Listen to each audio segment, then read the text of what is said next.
Bonjour et bienvenue sur cette nouvelle vidéo d'Alform pour la formation CCNP routage pour l'obtention de la certification professionnelle encore 350-401.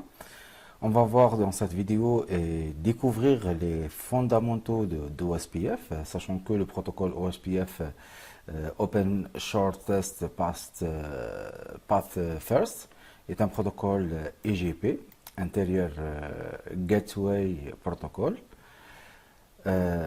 qui surmonte les déficiences des autres protocoles de routage à facteur de distance et distribue des informations de routage dans un seul domaine de routage OSPF.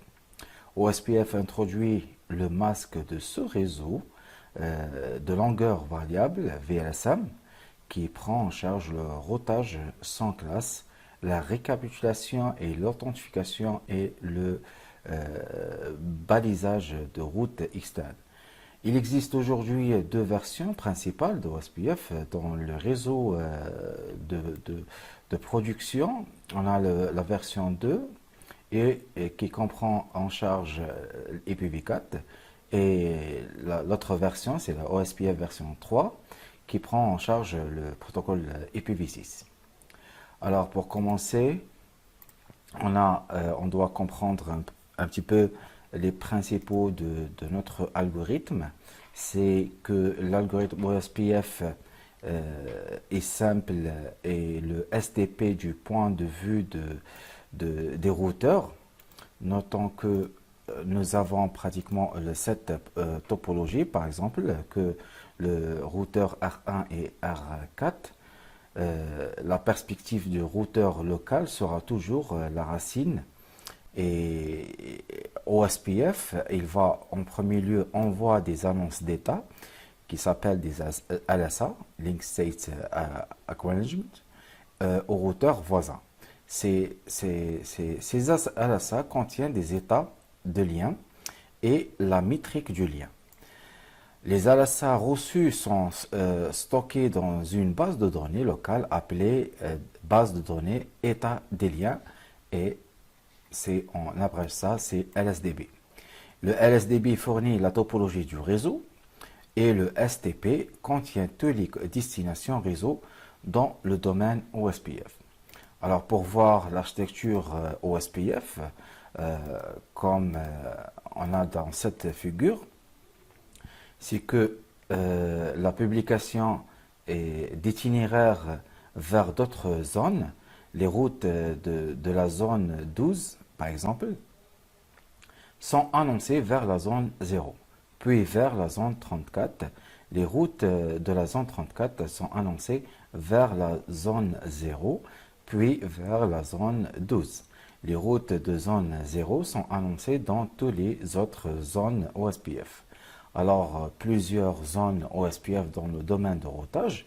On utilise une architecture hiérarchique à deux niveaux où la zone 0 est une zone spéciale connue sous le nom de dorsale, la zone dorsale, à laquelle toutes les autres zones doivent se connecter à cette zone-là. Les zones non fédérales annoncent des routes dans la dorsale et le backbone annonce les routes vers d'autres zones non backbone. Alors, pour la communication inter-routeur, qui est pour bien sûr le protocole OSPF, il utilise l'attribut du protocole IPv4 89 et les adresses de multidiffusion sont utilisées par l'adresse IP 224.0.0.5 et 224.0.0.6, c'est pour les routeurs, sélectionner les routeurs RD. Lorsque cela est possible pour réduire le trafic inutile. Ensuite, pour voir les types de paquets LSA, alors on a le premier paquet, c'est le type Hello. C'est un paquet qui va découvrir et entretenir des voisins. Les paquets sont envoyés périodiquement sur toutes les interfaces OSPF pour découvrir les voisins et s'assurer que les autres voisins adjacents sont toujours en ligne. On a le deuxième paquet de type 2, sont les paquets Database Description ou DBD ou DDP. C'est un paquet qui résume le contenu de la base de données. Les paquets sont échangés lorsqu'une contiguïté OSPF est formée. Ils décrivent le contenu de LSDB. Pour le troisième type, c'est le type 3, le type de paquet 3. C'est Link State Request, LSR. Alors, ce paquet-là est téléchargé des bases de données. Si un routeur pense qu'une partie de son LSDB est périmée, il demande une partie de la base de données d'un voisin et utilise ce type de paquet. Pour le quatrième type de paquet, c'est le type 4. Alors, c'est le Link State Update, LSU. C'est un paquet qui met à jour les bases de données et il s'agit d'un paquet LSA explicite pour une liaison réseau spécifique et normalement envoyé en réponse directe à un LSR. Pour le cinquième paquet, c'est le paquet de type 5, c'est Link State Arrangement. C'est un, accusé de réception.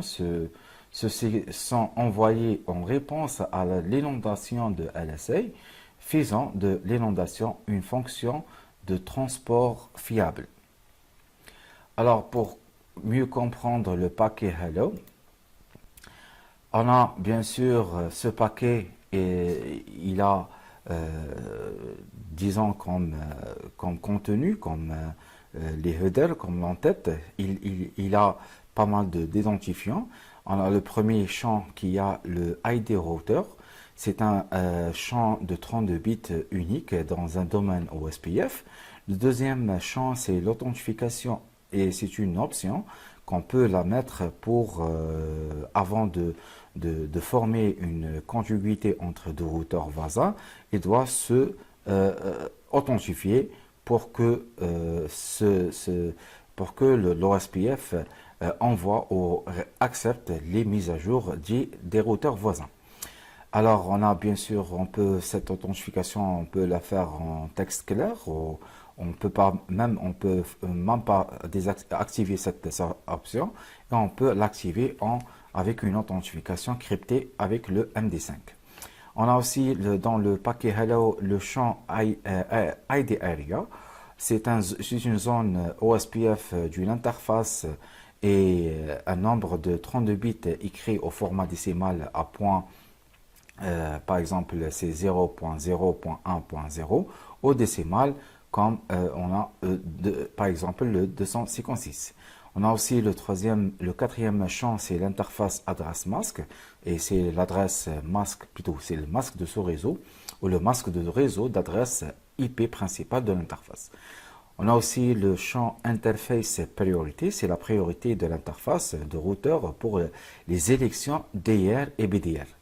On a aussi le champ Hello, c'est les intervalles Hello. Les intervalles Hello, c'est la durée en secondes pendant laquelle un routeur envoie des paquets Hello.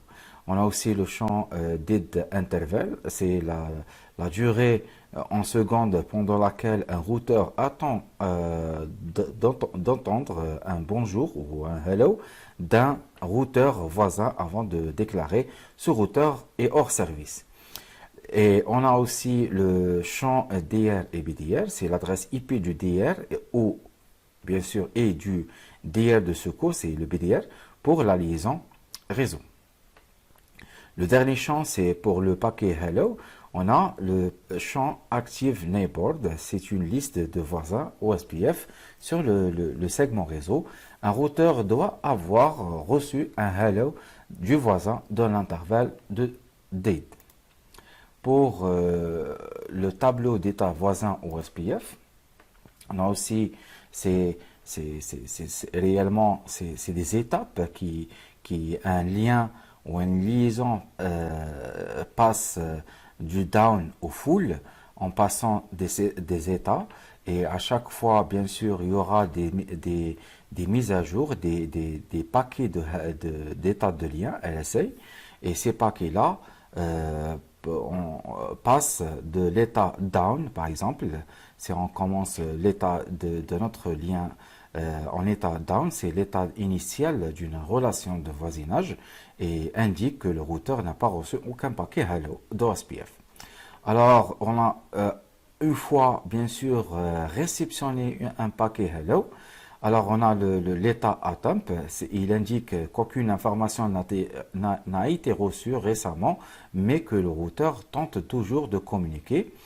Et on a ensuite l'état init, c'est l'état qui indique qu'un paquet hello a été reçu d'un autre routeur, mais que la communication bidirectionnelle n'a pas été établie. C'est-à-dire le, la- la- le voisinage n'a pas été formé. On a aussi l'état two-way, et c'est l'état qu'il y a une communication bidirectionnelle, et là, il y aura une sélection DR et BDR. Si un DR ou un BDR est nécessaire, l'élection se produit pendant cet état-là. C'est-à-dire une fois lors de la sélection d'un DR et BDR, l'état de ce lien passe à l'état two-way. On a ensuite, une fois formé cette sélection, on a l'état X-Start, c'est le premier état à former une contiguïté entre les routeurs, d'identifiant quel routeur sera le maître ou l'esclave pour une synchronisation LSDB. Ensuite, une fois, bien sûr, passé cet état-là, on passe à l'état exchange. C'est que les routeurs échangent des états de liaison à l'aide des paquets DDB. Et là, c'est-à-dire, ils passent les routeurs leur table de lien pour les routeurs voisins.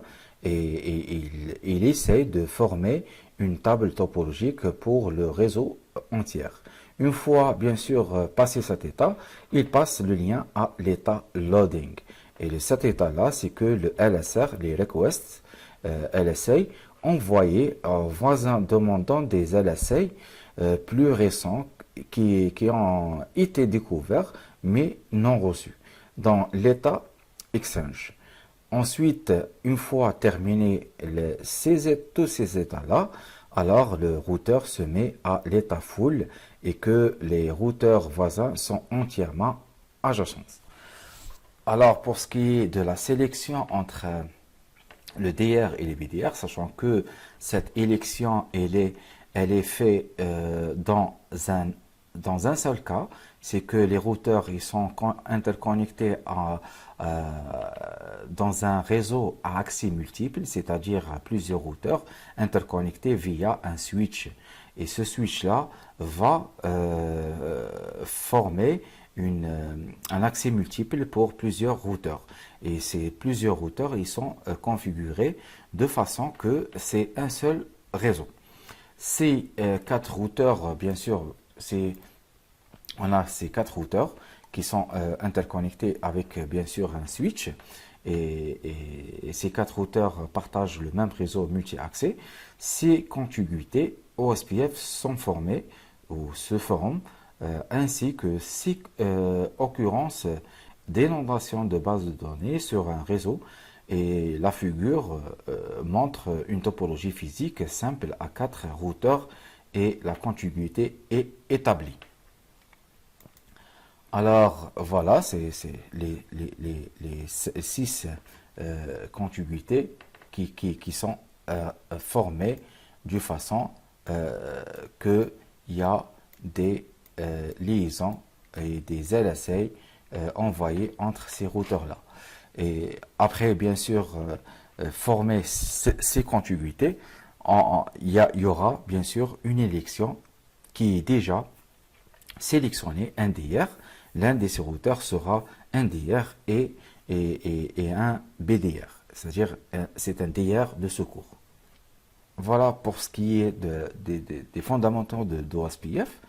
Alors, j'espère que c'est clair et je vous donne rendez-vous pour la prochaine vidéo pour la configuration de protocole OSPF. Merci.